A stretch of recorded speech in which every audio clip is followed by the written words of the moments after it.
tête de Kylian Mbappé. Allez, Kylian.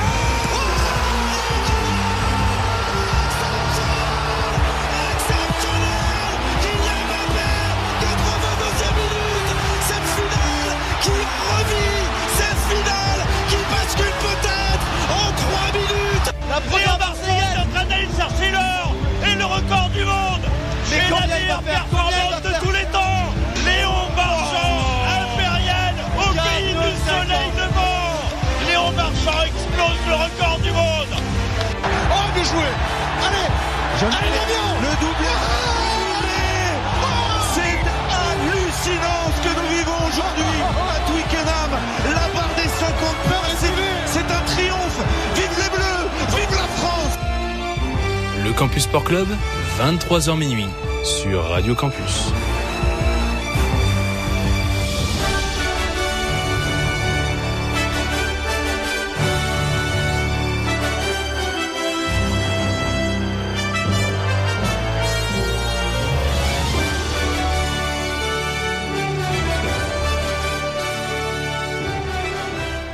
Bonsoir à toutes auditeurs et auditrices de Radio Campus Lille. J'espère que vous allez bien.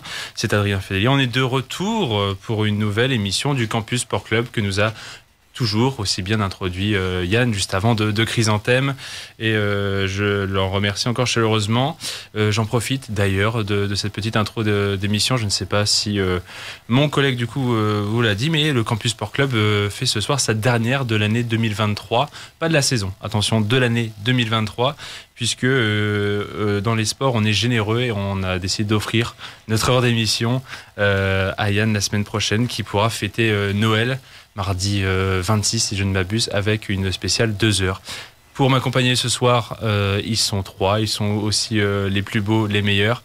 Je parle évidemment de Gaëtan Guérin. Comment tu vas ? Je vais bien, et toi ? Moi, ça va, petit ? Non, super. Non, super. Super, ouais. Là, c'est la fin, ouais, ça approche des fêtes de Noël, donc ça va. On est aussi dans un état d'esprit de... Hein. Ouais. Bon, face à moi, il y a place l'animateur, comme on dit par ici sur Radio Campus, il a Hugo Marceau. Comment tu vas ? Ça va très bien, ravi de terminer ma première année civile ici au Campus Sport Club. C'est vrai, tu te souviens quand est-ce que tu as fait tes Je suis arrivé pour l'avant-dernière émission de la saison dernière, il me semble. Ah ouais ? Je crois que je suis arrivé tard ou dans ces eaux-là. Et donc, ouais, je pensais pas aussi tard. Ouais, mais je me suis rendu indispensable assez rapidement, donc tu l'as pas vu, mais voilà, ça doit être ça, je pense. D'accord, bien évidemment. Et toi, par contre, toute nouvelle pour cette saison 3, mais je pense la plus assidue de tous et toutes. Marine, comment tu vas ? Ça va très bien, et toi ? Bah ouais. Toujours. Ça va ? Nous, enfin, dimanche, je sais pas si t'as pas pu jouer dimanche, en l'occurrence, ton match, toi, mais du coup, t'as pu regarder celui de Marseille. Exactement. Hein, on fait exprès, hein, monsieur, là-bas, mais on va parler, t'inquiète pas, dans les résultats d'un club. On m'a averti qu'il y aurait certainement des problèmes techniques ce soir. Je vais essayer s'il est possible de lancer des jingles. Je ne sais pas. Exactement, donc je fais le test, et puis sinon, de toute façon, ce soir, on va essayer de faire avec les moyens du bord technique. Voilà. Est-ce que ça vous va tous les trois, de toute façon ? Parfait. Hein ? Bon, si on dit non, de toute façon, je pense qu'on n'avance pas beaucoup. Ouais, non, pas du tout même. Ça va très bien le faire. Je pourrais tricher en post-prod pour les émissions qui seront disponibles sur YouTube, Spotify, Deezer. Il est habile. Mais pour ceux qui voudront réécouter cette émission à partir de minuit 1 sur campuslille.com, et peut-être que vous êtes déjà en train de nous écouter via... le canal internet, là en l'occurrence, on va pas pouvoir faire de la magie. Donc j'essaye un truc, mais non, ça ne marche pas. Donc on m'avait prévenu, donc voilà, on va faire sans jingle malheureusement ce soir. Ça va être un peu compliqué. Moi je me propose du coup d'attaquer par les résultats, hein, comme d'habitude, si ça vous va. De toute façon, vous allez devoir intervenir très vite, puisque pour une fois, ce sont des résultats qui ne commencent pas par du foot. Et oui. Félicitations. Merci beaucoup. Puisque il y a quand même une grande victoire majuscule à souligner qui s'est passée ce week-end. C'était dimanche soir. Peut-être que vous étiez en train de regarder justement la télé, que vous attendiez votre JT de TF1 avant que ça ne bascule justement, puisque non, le JT de TF1 a bien eu lieu, mais juste avant, à 19h, débutait la finale des championnats du monde de handball féminin, et l'équipe de France était en finale de cette compétition et l'a remporté face à la Norvège sur le score de 31-28. Troisième couronne mondiale pour les Françaises après 2003 et 2017. Une très belle finale qui s'est passée à Herning, c'était au Danemark. Les Danoises qu'on aurait pu croiser en plus si la Norvège n'avait pas réussi son incroyable remontada en demi-finale. Et les championnes olympiques en titre et sont maintenant championnes du monde en titre avant d'attaquer les Jeux olympiques de Paris dans quelques mois. C'est aussi à souligner le troisième titre historique donc pour l'équipe de France féminine, mais aussi le troisième du sélectionneur Olivier Crumbles qui était là à chaque fois et a aussi à souligner un parcours parfait, un 9 sur 9, 9 matchs, 9 victoires contre l'Angola, contre l'Islande, contre la Slovénie pour les poules, contre l'Autriche, la Corée du Sud et une première fois contre la Norvège en phase principale pour ensuite se hisser en quart de finale, battre les Tchèques, battre la Suède en demi et donc cette très belle victoire norvégienne. Est-ce qu'on est en mesure de s'enflammer et de nous mettre vraiment favorites pour les Jeux Olympiques d'été à domicile? C'est la pression en tout cas qui les pèse. C'est sûr qu'avec ce titre-là, en plus, elles se sont vengées les Norvégiennes qui l'avaient remporté lors du dernier championnat du monde. Là, le fait d'avoir gagné, en plus de ça, tu l'as dit, voilà, un sans faute dans le tournoi. Elles sont montées crescendo, elles nous ont fait un jeu super attractif. Moi, ça m'a vraiment plu de voir cette équipe de France-là. Maintenant, c'est vrai que c'est une pression à l'approche des Jeux Olympiques. Peut-être faire un doublé, en tout cas c'est ce que j'espère. Est-ce qu'elles en ont les ressources? Je l'espère aussi. Et elles en sont capables. Dans tous les cas, dans toutes les compétitions, il y a une carte à jouer et les Françaises ont clairement leur carte à jouer parce que c'est une des meilleures nations au monde, à tous les niveaux, que ce soit féminin ou masculin. Il y avait 2-3 grandes figures absentes. On parle de Cléopâtre Darleux dans les buts au moment de préparer ces championnats du monde. Elle qui a eu des problèmes de santé avec des commotions cérébrales et puis des problèmes justement au niveau du crâne répétés. On l'a préservée, on a fait attention à sa santé et elle-même a dû se mettre du côté du handball. Il y a aussi un nom comme Béatrice Edwige, grande figure de proue justement de cette seconde vague d'Olivier Crumbles qui n'était pas là et étrangement, ou même jusqu'où heureusement, cette équipe de France-là a réussi. En plus, avec la blessure de Flip, qui est vraiment une arrière-droite d'expérience. Dieu sait la seule gauchère sur Dieu sait, gauchère, c'était très compliqué, si ce n'est à l'aile. Mais non, sur la base arrière. Voilà, sur la base arrière. Et d'ailleurs, sa remplaçante a fait une superbe fin de finale. Ouais, non, mais pour ce qui est de Béatrice Edwige, c'est un choix du coach et je crois que ça illustre tout le talent de ce coach-là, Olivier Crumbles, qui a fait de cette équipe une équipe impressionnante. C'est 9 victoires sur la compétition en 9 matchs, mais c'est 18 victoires en 18 rencontres sur l'ensemble de la saison. Match tout simplement parfait, saison parfaite. Et Olivier Crumbles n'y est pas pour rien. Et je te rejoins, Gaëtan, quand tu disais elles vont avoir la pression. Et c'est à se demander un petit peu quelle était la stratégie de cette équipe de France sur toute cette saison. Si on part de ce mondial-là et qu'on évoque les Jeux. Les Bleus l'avaient entamé en se présentant comme une équipe en rodage pour les Jeux, en préparation pour les Jeux.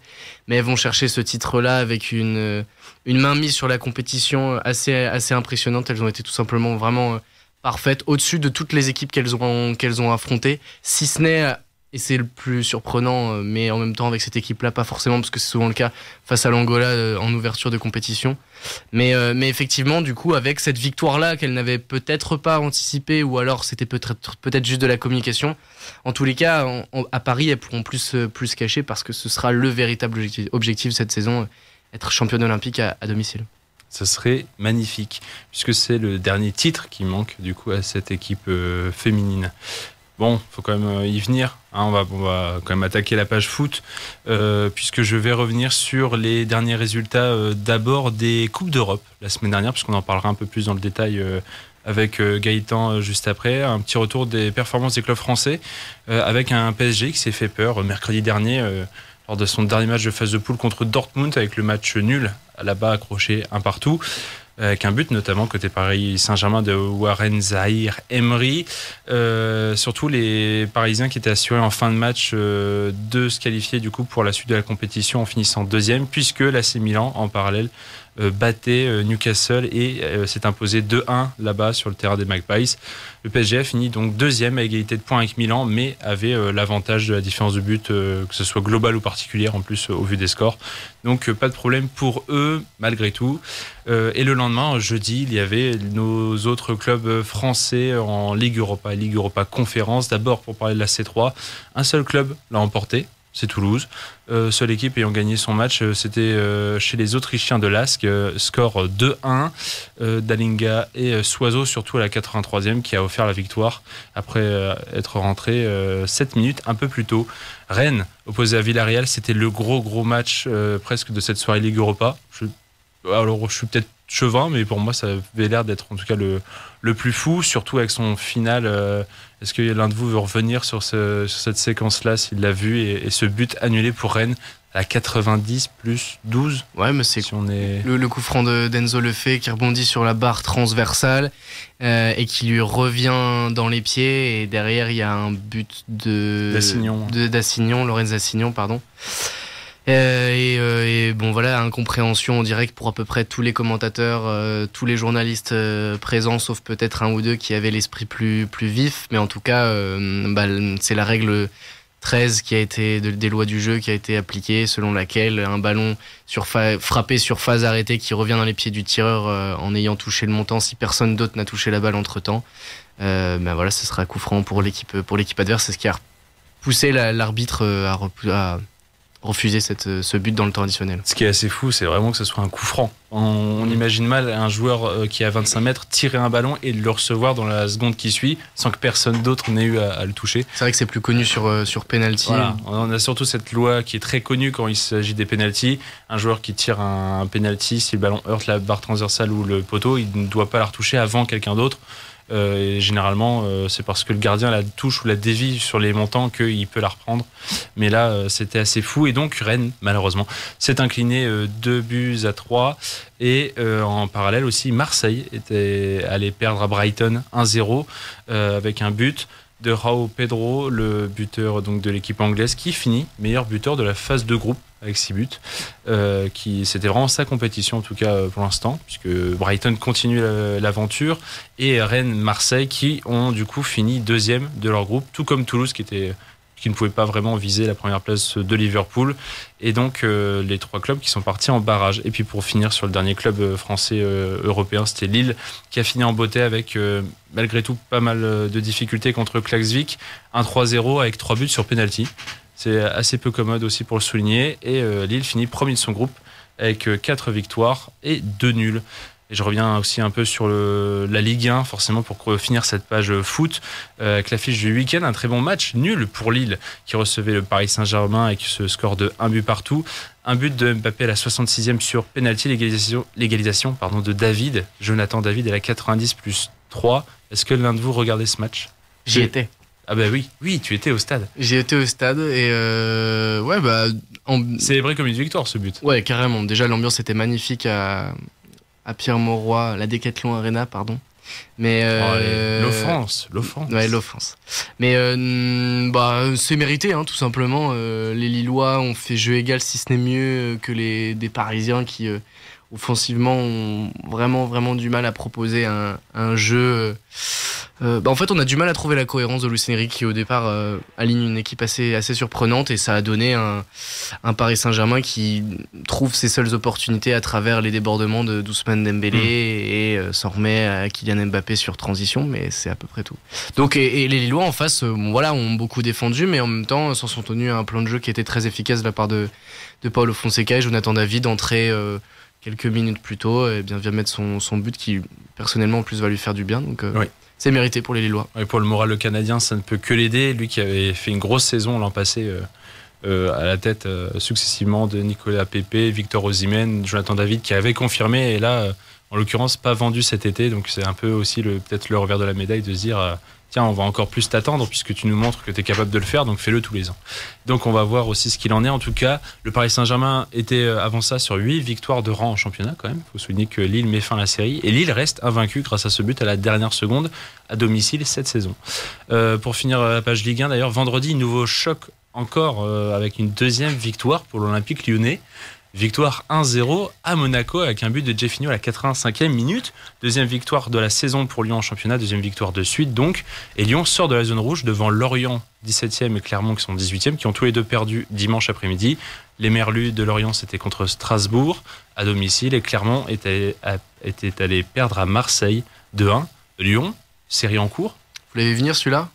Le but de Jeffinho sur une magnifique passe de Matt Landais après un très bon relais de Kadewere. Celle-ci, il fallait la trouver. Ouais, et puis côté Marseille aussi, donc victoire 2-1 à domicile contre Clermont avec un but notamment de Amin Harit qui fonctionne pas trop mal depuis qu'il est revenu en France et qui joue pour Marseille. Mais ce but-là était son premier depuis le 20 avril 2022. C'était lors du troisième but, lors de la victoire 3-2 à domicile contre Nantes. J'ai dû aller chercher très loin, parce que c'est vrai qu'il fait pas généralement de très mauvais matchs, mais pour ce qui est de marquer, il a toujours eu beaucoup de déchets. Donc, il y a eu sa grosse blessure. Et entre-temps, bien sûr, c'est sur cette durée-là aussi très longue, parce que l'an dernier, absent toute une demi-saison pour une grave blessure. Et puis on finit quand même par les Lensois qui ont battu Reims samedi soir aussi, rappelons-le, 2-0, but de Wesley Saïd et de Cortés à la 75e. Et Lens toujours dans le bon wagon avec une 7e place à égalité, d'ailleurs avec Marseille, tous les deux à 26 points. Est-ce que vous sauriez me citer, avant de changer de sport, les 5 équipes à n'avoir perdu aucun de leurs 5 derniers matchs de Ligue 1? Il y a Lille. 5 équipes qui sont invaincues ces derniers temps. Ouais. Depuis le 26 septembre, Lille, meilleure série. Ouais, Lille. On n'a jamais perdu. C'est sur les 5 derniers matchs. Aucun de championnat, aucun match perdu. Hein? Paris? Oui. Lille? Ouais. Marine. Oh. Bah alors. Ah, vous mettez des blancs, là, il suffit de proposer. Marseille? Oui. Je te tends la perche, hein. Oui. Mais... Lens? Oui. Reims? Non. Et non, Ah non, Reims, c'est sur Reims. 4 défaites consécutives, n'importe quoi, j'étais sur l'inverse. Bah là, ils viennent Nice. de perdre en tout cas. Non, même pas. Nice qui a perdu Même pas aussi. Nice. Lens et... Et c'est justement celui dont je n'ai pas Et encore parlé. C'est Brest. C'est Ah Brest. bah oui, oui, putain, mais oui. Brest qui est en l'occurrence 5e, qui est à égalité de points avec Lille, donc, et qui est 2 points devant Marseille et Lens en championnat. C'est Brestois qui reste encore dans ses places européennes. Peut-être que ça va tenir finalement encore un paquet de temps. Allez, on change quand même, on passe d'un ballon rond à un ballon ovale, on fait un petit retour rugby quand même avec un nouveau week-end européen de Champions Cup donc, et de Challenge Cup. Et les clubs français encore pas mal dans le dur. En Champions Cup, on a 3 victoires à noter avec celle de l'UBB, l'Union Bordeaux-Bègles contre Bristol 36-16, celle de Lyon, du Loup contre les Bulls 29-28, alors celle-là aussi pas passé loin.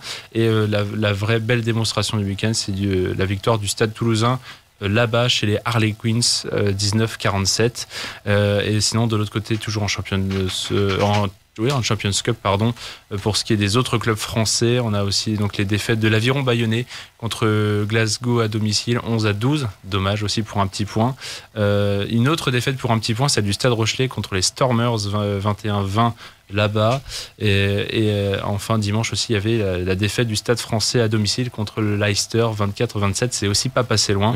Et un petit mot au Challenge Cup avant de vous demander un petit retour là-dessus, mais victoire seulement, j'ai envie de dire, de Pau contre les Dragons 24-21 à domicile, et Montpellier qui a vraiment été en démonstration contre les Ospreys à domicile 38-5. Et petite défaite pour Clermont, Castres, Oyonnax et Perpignan. Et du coup, au classement, on se retrouve avec un peu des extrêmes, j'ai envie de dire, des équipes comme Perpignan qui se retrouve dernière de leur groupe et Montpellier qui plafonne, Toulouse qui est dans le bon wagon.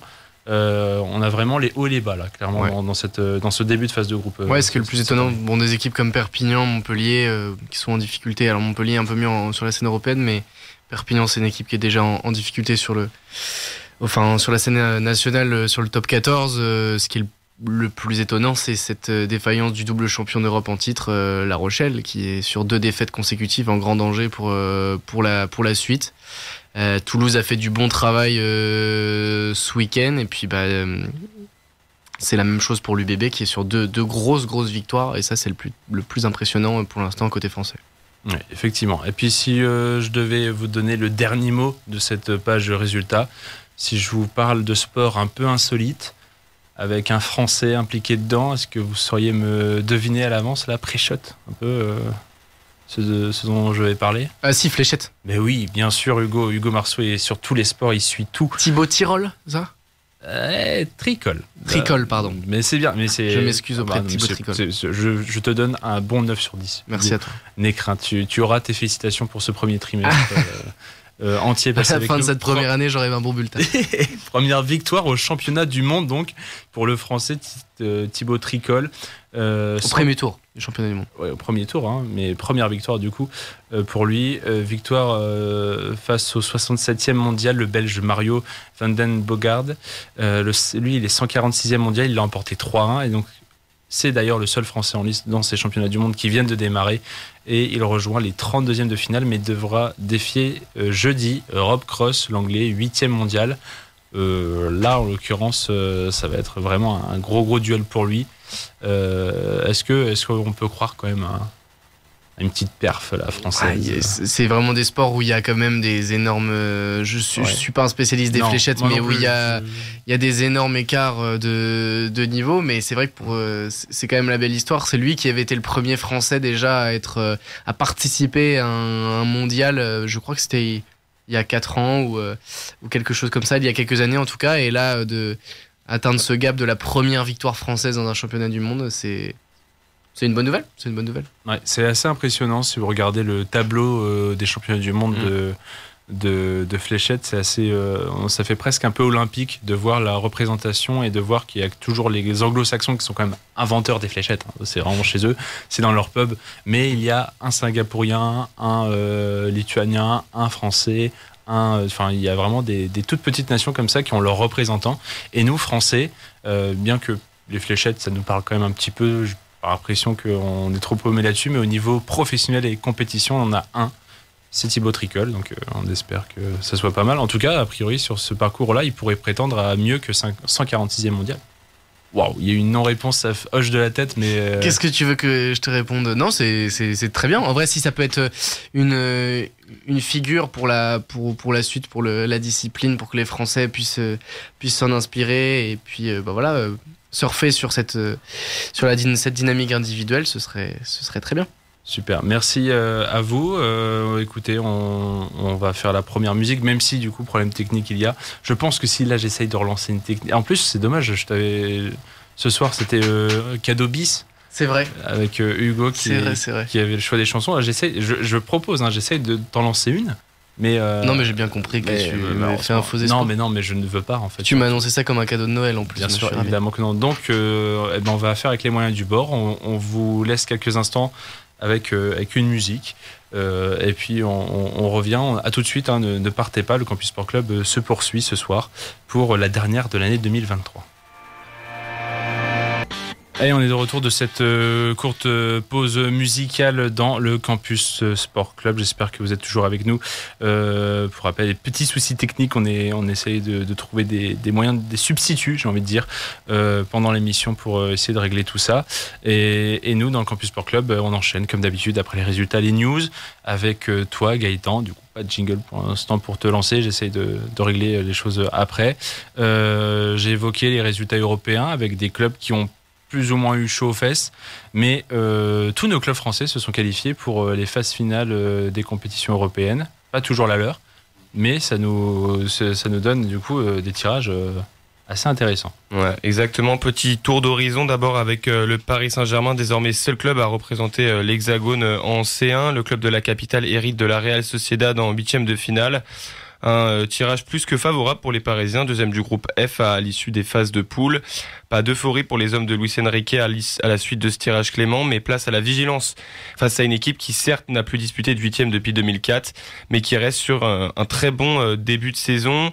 On prend maintenant la direction de l'Europa League avec nos 4 autres clubs français. Le moins épargné d'entre tous, c'est bien sûr le Stade Rennais qui nous offre une affiche XXL face au géant milanais, encore nostalgique de la coupe aux grandes oreilles. Un tirage qui fait peur au vu du bilan actuel des Bretons. 3 défaites, un nul, une défaite sur les 5 derniers matchs, toutes compétitions confondues. C'est le champion d'Ukraine, le Shakhtar, qui se dressera sur la route des Phocéens, un adversaire expérimenté dans cette compétition qui a déjà pris le meilleur sur le FC Barcelone cette saison. On reste dans le sud pour retrouver Toulouse, annoncé face au Benfica, actuel dauphin du Sporting en championnat, et très gros prétendant pour la compétition. Après l'exploit face à Séville à Bollaert, les 100 et or s'en sortent plutôt bien quant à eux, avec un adversaire à leur portée, Fribourg, 6e du championnat allemand. Petite question là qui me vient à l'esprit, est-ce que vous voyez un club peut-être sortir un peu plus du lot et qui peut peut-être aller au bout, qui sait, de cette Europa League? Déjà, je pense qu'à dire sur les 6 clubs, celui qui a quand même le tirage le plus favorable sur le papier, c'est le Paris Saint-Germain. Mais le Paris Saint-Germain, en phase finale, est capable de nous réserver les meilleures surprises. Donc un peu compliqué tout ça, mais à savoir que pour moi, à part peut-être Rennes et Milan, mais est-ce que Milan est très dangereux, enfin fait aussi peur que par le passé, parce que j'ai envie de dire, est-ce que Rennes avoir l'état du Stade Rennais, Milan est plus fort que le Stade Rennais, même si c'est pas du grand Milan cette année. Milan est plus fort que le Stade Rennais, donc si ce sera une Stade Rennais version Europe ou ouais, Stade Rennais version version 2023-2024, ce sera vraiment compliqué, mais moi je trouve ça bien d'avoir cette affiche là en barrage. C'est une bonne nouvelle pour les supporters rennais, et puis voilà, l'exploit non plus n'est pas à exclure. Moi j'aime beaucoup l'affiche Toulouse-Benfica, quand on sait que Toulouse certes est en difficulté sur la scène nationale, mais a réussi à mettre à son tableau de chasse Liverpool, à sortir deuxième de ce groupe-là, là où on les attendait pas forcément, face à des équipes comme l'Union Saint-Gilloise, qui sont aussi des équipes qu'on imaginait au moins aussi fortes que Toulouse. Mais voilà, face au Benfica, revoir Di Maria face à une équipe française, tout ça, moi ça me plaît. C'est vrai.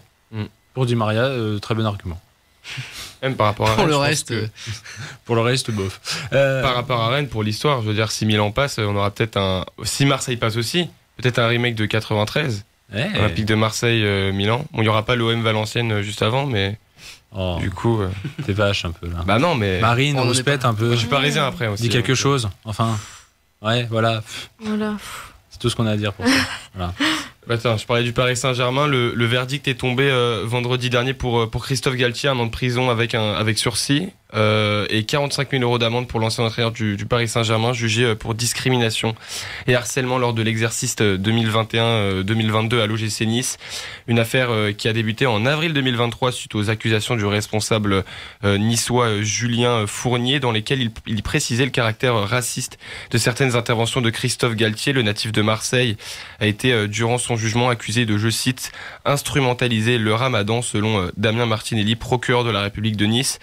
Autre décision qui vient tout juste de tomber, t'en parlais justement Hugo lors de la pause, celle de Saïd Chaban, ancien président d'Angers, jugé en début de semaine et condamné à 3 ans de prison, dont 1 avec sursis pour agression sexuelle aggravée.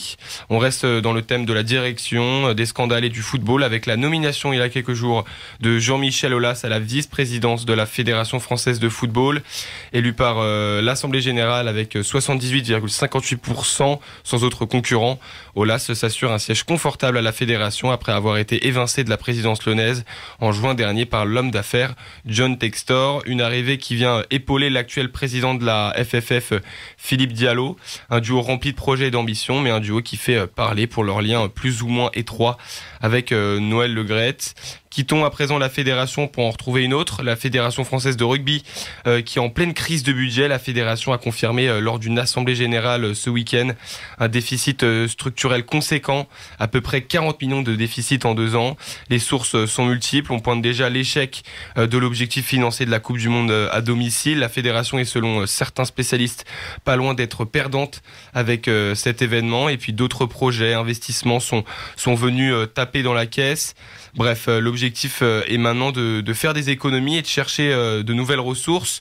Le président de la Fédération française de rugby, Florian Gris, a insisté sur le développement de l'Ovalie dans la France entière, ainsi que sur l'obtention de licences, peut-être un levier de secours pour redresser la fédération. Autre information rugby, mais plutôt rugby à 7 cette fois-ci, avec l'officialisation du tournoi final de qualification olympique qui aura lieu du 21 au 23 juin au stade Jean-Louis II à Monaco. Toujours par rapport aux Jeux Olympiques, les autorités russes ont fait part de leur mécontentement là récemment en début de semaine concernant la décision du CIO d'accepter les athlètes russes et biélorusses sous bannière russe et sous certaines conditions.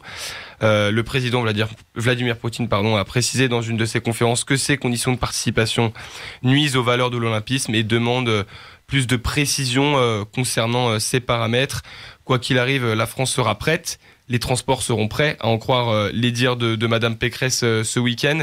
Petite question rapidement pour clôturer un peu le sujet Jeux Olympiques.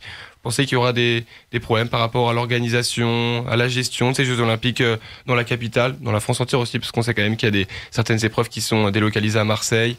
Il y avait surtout déjà un problème au niveau logement, on va dire, de ce qui était traitement aussi des étudiants et de tout ça. Pour ce qui est ensuite des transports, les discours ont complètement changé entre-temps et on promet qu'il y aurait plus de trains, plus de métros pour faciliter tout ça. À des prix plus chers. Du coup, en haussant le prix, mais avec le tourisme et l'attractivité que vont apporter les JO, ils savent très très bien ce qu'ils font. C'est malin de Parisiens, mais bon... Il y aura quand même des Parisiens qui devront scoltiner des trajets normaux, à 4 euros au quotidien et eux ne bénéficieront pas forcément du tourisme. En plus, il y a autour des sites de compétition des zones très larges qui seront entre guillemets fermées d'accès sous réserve d'être un résident de la localité, mais il faudra présenter un code barre, etc. Donc pour les Parisiens, ce sera à peu près 2 mois d'enfer, mais pour le reste, pour la gestion d'ensemble, la première question, c'est est-ce que, pour moi, ce sera la cérémonie d'ouverture. Est-ce qu'on n'a pas été trop ambitieux au niveau sécuritaire, notamment? Est-ce que cette cérémonie d'ouverture sur la scène, la première, on le rappelle, si elle se confirme à ciel ouvert dans l'histoire, hors d'un stade, dans l'histoire des Jeux Olympiques d'été. En mouvement, en plus. En mouvement, d'autant plus.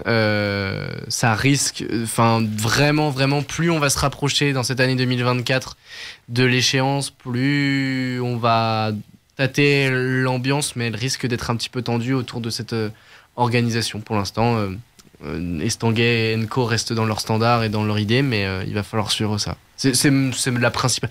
Le reste, on peut pas vraiment deviner, je pense. Non, c'est toujours dans le cadre d'une compétition. T'allais faire un plouf dans la Seine pour aller tester dernièrement La qualité de l'eau ? Ouais, pourquoi pas. La température. Dans les deux cas, ça m'a repoussé. Ouais, non. Ça tente pas. Non. Je plains aussi les. Pourtant, j'ai niveau pour faire le triathlon olympique, mais c'est vraiment l'eau qui me repousse à m'inscrire. On te croit, Hugo. On finit rapidement par du tennis avec les ambitions saoudiennes qui commencent à se faire voir de plus en plus avec après la Formule 1, le golf et le foot. L'Arabie Saoudite fait du tennis son affaire personnelle, en témoigne l'organisation du Next Gen ATP Finals à Jeddah dont on avait parlé il y a 2 semaines. Petite dernière question pour clôturer ces news, on en pense quoi de cette ambition de vouloir s'approprier un nouveau sport comme le tennis, comme on a pu voir dans d'autres sports, mais là on le voit justement pour le tennis. Ça s'inscrit dans la logique de l'Arabie Saoudite, la logique d'État de vouloir s'implanter dans le sport. Les exemples sont nombreux, à commencer par le foot, mais il y en a plein d'autres. Il y a le projet NEOM avec les Jeux d'hiver asiatiques en 2029. Et puis là, et puis derrière la Coupe du Monde de football qui devrait arriver, mais ça pose toujours question parce que là, actuellement, au-delà de l'Arabie Saoudite, l'ATP est en train de rénover et réfléchit à rénover tout son système de compétition.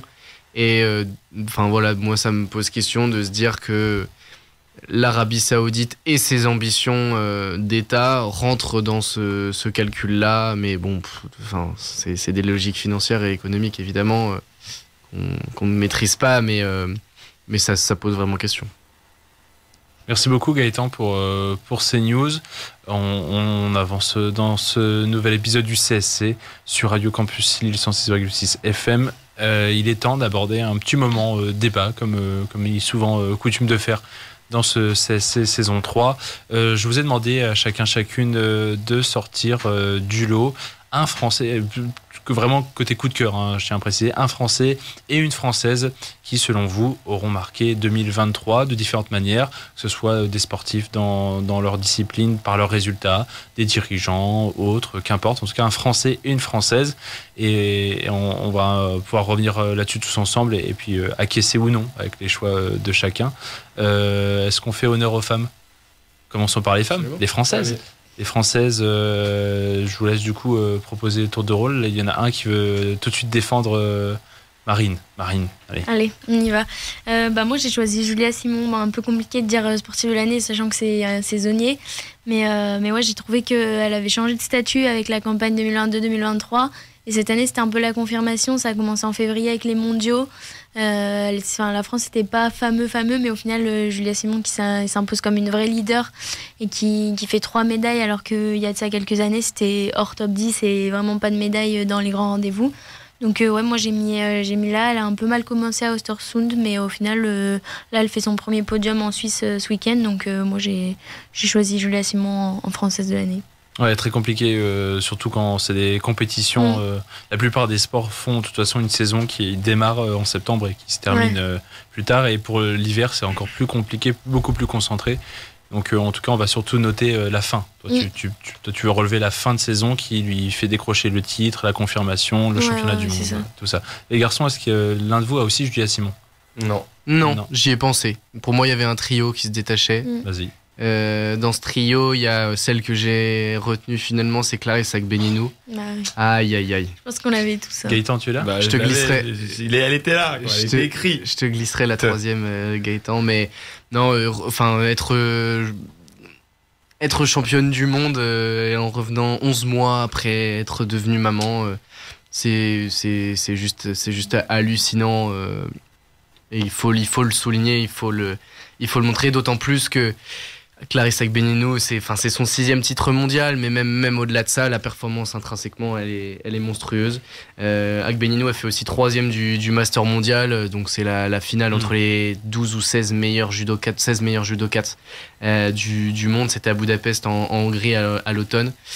Donc voilà, retour réussi. 11 mois seulement, je rappelle, 11 mois seulement après sa grossesse, c'est tout bonnement phénoménal. Comme Justine Brezes-Boucher là, qui vient de retrouver les sommets avec un triplé. Je n'ai pas évoqué dans les résultats aussi. J'ai dû un peu séquencer, mais Brezes-Boucher qui a signé un triplé assez fou le week-end dernier avec le sprint, poursuite et mass start, ce qui est d'autant plus fou pour les Françaises puisque c'est assez rarissime. Gaëtan, du coup, pour la Française, on sait aussi que c'est Clarisse. Ouais. Je t'invite à proposer du coup ton homme, Français. J'ai pas d'homme, j'avais 2 femmes. T'as eu 2 femmes, tu triches. T'as de la réserve. Ouais. J'avais 2 femmes. Tu triches. J'ai demandé un. Allez, dis. Je dis ma 2e femme. Vas-y, rapidement, vas-y. Enfin, ma deuxième, l'athlète. Hein. T'es polygame, on le sait. Mais donne. Céline Boutier. C'est pas mal. Bah oui. Rappelle peut-être, du coup. Très grande golfeuse française, si ce n'est la meilleure. J'ai envie de dire la meilleure, justement, qui a obtenu le meilleur classement mondial d'un Français au golf. Tous les temps, je veux dire. C'est celle qui s'est hissée du coup au plus haut niveau. Voilà, une amoureuse de la compétition qui était qui était destinée au sommet dès toute petite. Et donc moi j'ai suivi un peu son parcours. Elle est montée en puissance d'année en année. J'ai envie de dire que c'est un exemple de régularité parce que elle a crescendo, d'année en année, elle est rentrée dans le top 10. Bon, faut savoir qu'elle est arrivée, elle était première mondiale en amateur en 2014, puis en 2016, elle est rentrée sur le circuit professionnel. Et là, tout s'est enchaîné très vite. Et cette année, ça a été vraiment un très gros tournant. C'est-à-dire qu'en juillet 2023, elle a remporté son premier championnat majeur. Et c'est symbolique parce qu'en plus, c'est le championnat, championnat d'Évian, qui est le seul tournoi majeur en France, donc dans son pays natal. La Française sacrée chez elle. Ouais, donc on l'a senti très ému lors de sa conférence de presse juste après sa victoire. Donc c'était vraiment très beau à voir, ce qui lui a permis justement d'atteindre la 4e place du classement mondial. Et ensuite, elle a remporté la semaine suivante l'Open d'Écosse féminin, qui lui a permis de monter sur la 3e place du classement mondial. Donc très grosse golfeuse à suivre. bien sûr. On en fait un peu. Ce que j'aime bien justement, on la starise pas assez. Et ça j'aime bien en fait. Les médias n'en font pas trop une idole, un or massif comme beaucoup d'autres sportifs, comme on avait pu faire comme Tony Yoka en 2016 après les Jeux Olympiques. C'est aussi le côté que le golf est un sport aussi très huppé, très reconnu, avec des grandes compétitions historiques, parce que le golf est une pratique quand même qui remonte facilement au 19e siècle avec les premiers grands tournois, le British Open. Mais en l'occurrence, il n'y a pas un énorme écho non plus dans le côté populaire. Donc, et également parce qu'elle a 29 ans, et même si au golf on évolue plus, c'est souvent plus vieux tard, mais je pense que si on prend l'âge intrinsèquement dans le sport, ça joue aussi de voir des jeunes, très jeunes dans l'esprit des gens, qui très rapidement ont des capacités et ont des aptitudes particulières. C'est vrai que 29 ans, ça semble moins impactant. C'est peut-être aussi un élément à prendre en compte. Et du coup, Gaëtan, je t'invite à carrément donner tout de suite ton homme. Quand même, enchaîne donc. Tu vas me gronder. Non, dis voir. J'ai mis que 2 filles. Je me suis dit original, je vais prendre que 2 filles. Moi, je salue. Et pas un garçon. Je salue. Et en plus, il a été habile parce que sur le coup, sinon, il a vécu à Big Ninou et c'était cuit. D'accord, et alors Hugo, un homme si tu as. Ouais, j'avais Olivier Crumbles, mais on a déjà assez évoqué parce que c'était ma mention honorable. Je m'étais noté de côté. Moi aussi, on l'a déjà dit, mais la compétition, l'année aussi a été extrêmement forte. L'année monstrueuse, 3 titres en 20 ans après un comeback, avec cette capacité à s'être déjugé quand il a été jugé par ses joueuses trop critique, trop sévère, trop hargneux. Il a pris du recul et là il est vraiment parfait dans sa gestion de groupe et dans son expertise technique avec les joueuses qu'il prend. Donc voilà, Olivier Crumbles, mention spéciale. Moi j'ai été voir du côté de la natation, mais j'ai pas pris Léon Marchand. Parce que j'ai été évident, mais on parle quand même du français ou de la française qui a le plus marqué dans le sport son année 2003. Des fois l'évident c'est quand même si c'est lui, c'est pas grave. J'ai pris Maxime Grousset plus que Léon Marchand parce que Maxime Grousset a fait une année en termes de nombre de compétitions et de courses remportées plus complète que Léon Marchand je parle sur les grands championnats parce que Léon Marchand est un compétiteur universitaire outre-Atlantique. On le rappelle, c'est aussi un triple champion du monde avec un record du monde à la clé et c'est le meilleur nageur français. Léon Marchand, il n'y a pas de doute là-dessus. Mais pas le meilleur 2023 pour toi. Mais pour moi, le français de l'année en natation, et c'est là aussi une manière de témoigner la très bonne santé, le renouveau de la natation française. C'est l'année de Maxime Grousset. Pour rappel, Maxime Grousset, donc c'est triple champion de France grand bassin au début de l'année à Rennes, 100 mètres nage libre, 50 mètres et 100 mètres papillon. Quadruple champion de France en petit bassin, 100 mètres 4 nages, 50 mètres nage libre, 50 mètres et donc 100 mètres papillon. Au championnat du monde de Fukuoka, là où Léon Marchand obtient ses 3 titres de champion olympique. À côté de ça, Maxime Grousset remporte son premier mondial, pardon. je suis un petit peu en avance, excusez-moi. À côté de ça, Maxime Grousset obtient son premier titre sur 100 mètres papillon, sa premier titre mondial. C'est d'ailleurs le 5e temps de l'histoire. Et puis il y a eu tout récemment ces championnats d'Europe en petit bassin en Roumanie à Otopeni, où Léon Marchand n'était pas présent, et c'est là que je souligne mon choix. Grousset a guidé les Bleus en remportant la course reine, le 100 mètres nage libre, et ça c'est à voir s'il s'alignera dessus à Paris, mais c'est très intéressant, devant notamment Popovici qui était à domicile et qui est un autre énorme espoir de la natation. Et puis en remportant 3 autres sur 50 mètres, 100 mètres papillon et le relais 4x50 mètres mixte, nage libre avec Manodou, Bonnet et Gastaldello. Année ultra complète pour Maxime Grousset qui a été chercher ce qu'il avait à aller chercher, et la principale chose c'est se mettre en confiance pour les Jeux, parce qu'il sera dans l'équipe de France le lieutenant de Léon Marchand et il doit avoir un rôle à jouer pour l'Olympiade. Et on finit par toi, Marine, du coup, avec ton français. Ouais, du coup, moi, si je t'écoute et que je dis le français qui a le plus marqué l'année, même si c'est une évidence, je dirais Antoine Dupont, forcément. Mais sinon, j'avais plus en tête les frères Lebrun parce qu'un peu à l'image de, je reste dans la continuité de Julia Simon, ils ont changé de dimension en 2022 et pareil, c'était l'année de la confirmation et au final, je pense qu'on peut dire que la confirmation était aussi aisée que la révélation et que ils font une année assez exceptionnelle, ils battent des records et puis ils ont réussi à poursuivre vraiment leur progression pour grimper encore plus haut dans les hiérarchies. Donc au final, aujourd'hui, c'est les 2 meilleurs joueurs de leur pays. Et puis ouais, je les mettrais bien en sportif de l'année. Ok. Et t'avais 2 filles là.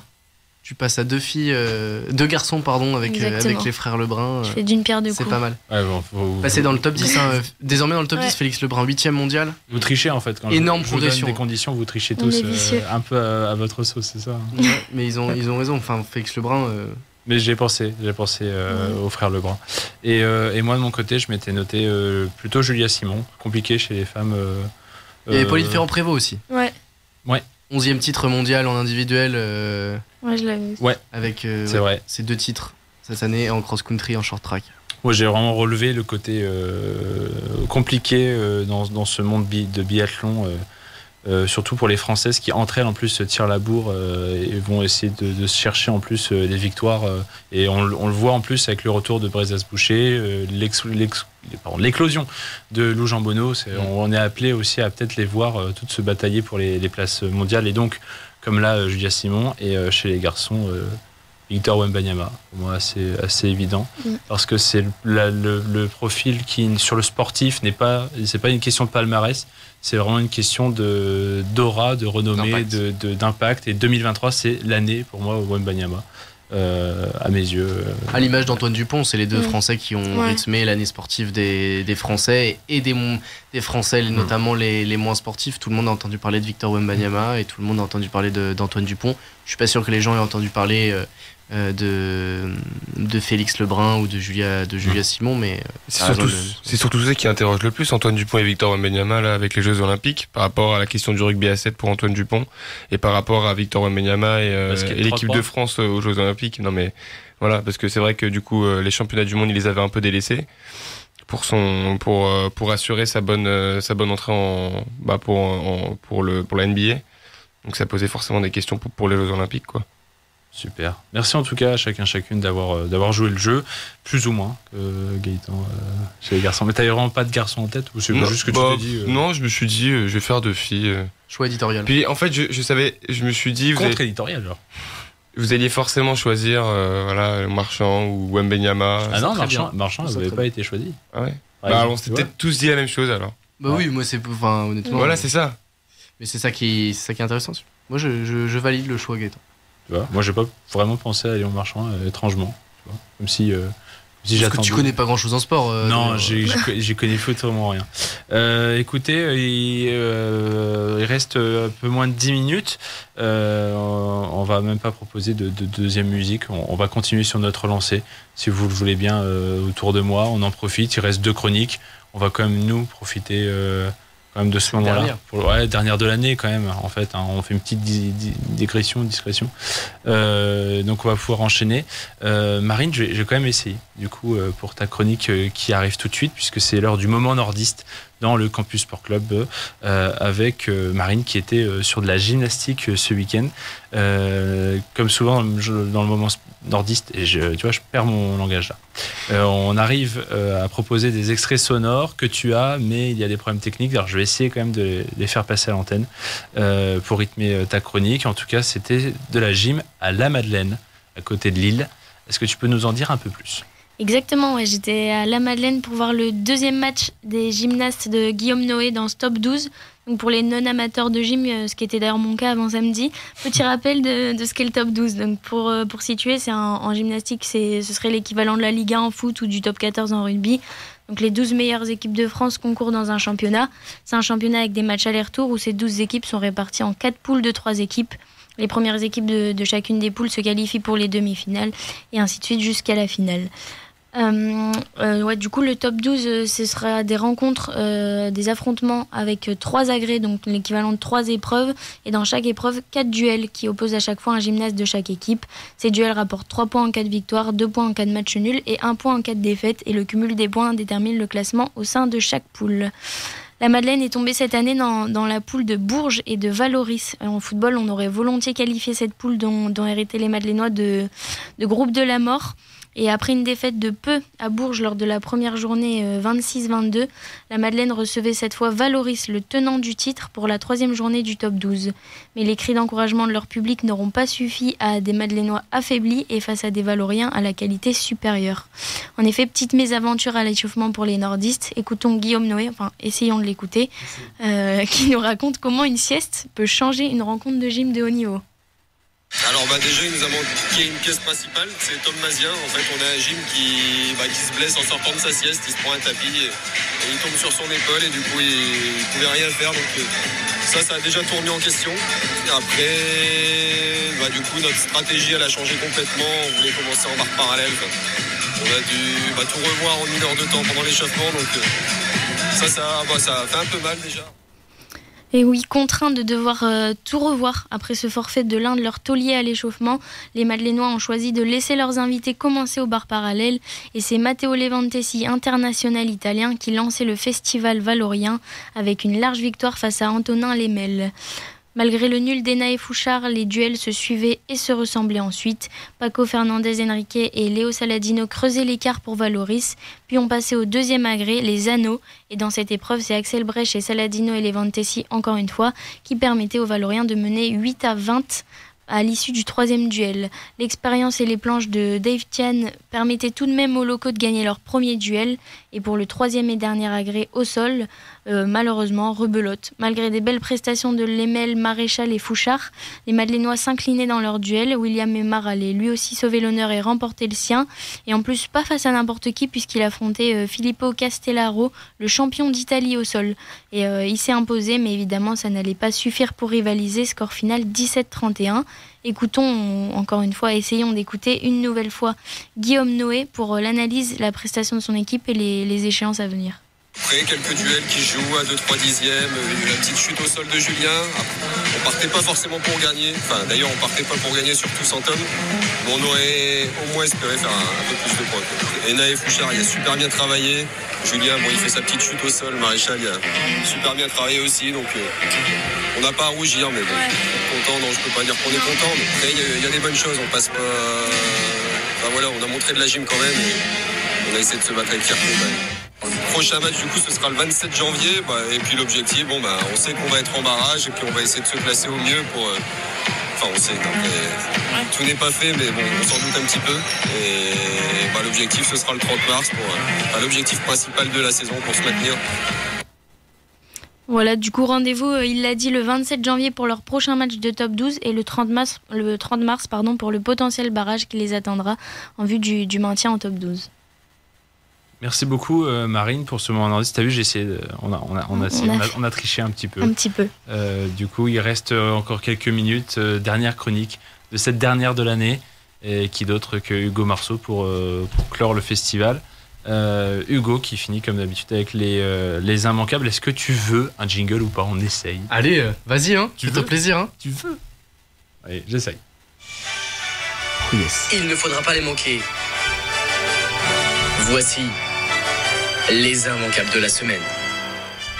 Les immanquables de la semaine, et plus que jamais, il ne faudra pas les manquer, bien parce que c'est les vacances de Noël et qu'il va falloir les occuper, même si on est un petit peu en avance. On commence avec dès demain, ce sera donc pas encore les vacances, la dernière journée de Ligue 1 en 2023, en semaine, un multiplex pour finir l'année en beauté. C'est la 17e journée avec les 8 matchs qui se dérouleront à 21h. On suivra avec attention Toulouse qui recevra Monaco dans l'obligation de faire un résultat. Carles Martinez-Novel, le coach des Occitans, est sur la sellette. Toulouse est 15e, 1 point devant Lyon, le barragiste, qui va mieux et qui recevra Nantes, et 2 points devant Lorient, les Lorientais, les Merlus, qui sont 17e et qui n'avancent plus non plus, avant d'aller défier Brest à Le Blé pour un derby breton crucial, mais ce sera pas simple pour les Lorientais, ce sera compliqué. Les autres affiches du multiplex de 21h sur Prime Video, les voici: Strasbourg-Lille, Clermont-Rennes, Reims-Le Havre et Montpellier-Marseille. PSG, Metz et Nice-Lens, ce seront les 2 seules rencontres à suivre sur Canal+ Sport et Canal+ Foot, toujours à 21h.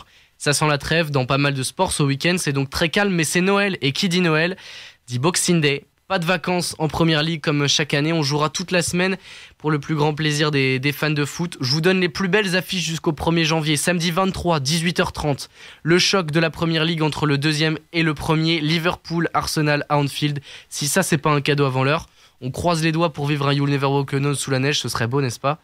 Mardi 26 décembre à 21h, je vous propose un Manchester United-Aston Villa au coin du feu. Et puis pour finir la page foot, le match de la nouvelle année, Happy New Year à Anfield. Cette année, une nouvelle fois, les Reds, pour le premier game de Première Ligue en 2024, ce sera Liverpool-Newcastle à 21h. Là aussi, les 3 affiches que je vous ai citées sont à suivre sur Canal Plus Foot. En NBA, on va aussi jouer à Noël, le NBA Christmas Games, les NBA Christmas Day Games, c'est pas facile à dire, le lundi 25 décembre en France. Vous pourrez suivre ça sur Beansport avec 5 affiches au programme et comme chaque année pour l'occasion, les horaires sont compatibles avec notre sommeil et ça régale. New York-Milwaukee à 18h, les Denver Nuggets champions en titre face au Golden State, c'est à 20h30. L'affiche historique, les Celtics contre les Lakers, Boston contre Los Angeles, ce sera 23h. Et dans la nuit, à 2h, Miami-Philadelphie. Et puis Phoenix-Dallas à 4h30.